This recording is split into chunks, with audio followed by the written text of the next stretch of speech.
वाग्देवता ऋषयः अनुष्ठस्यः श्रीललिता पराभट्टारिका महात्रिपुरसुन्दरी देवता ऐं बीजं ह्रीं शक्तिः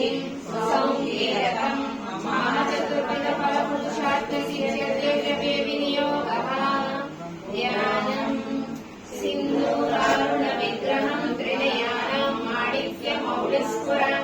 तारानायकशेखरं स्मितमुखीमापीनवक्षोरुहं पाणिभ्यामालिपूर्णरत्नचषकं रक्तोत्कलिं बिभ्रतिं सौम्यं रक्तगडस्थरक्षचरणां ध्यायेत् पराम्बिकाम्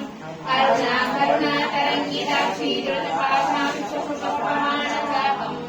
अनिमादिविरावृतं मयूखैरहमित्यमेव विभावेत् भवानीं ध्यायेत् पद्मासनसंस्थानं विकसितवदनां पद्मपत्रायताक्षीं हेमाभाप्रीतवस्त्रां कर्णविस्तरसद्देव पद्माम्बराङ्गीं सर्वालङ्कारयुक्तां सव्यमवेदां भक्तानां रामभवानीं श्रीविद्यां शान्तमूर्तिं सकलसुर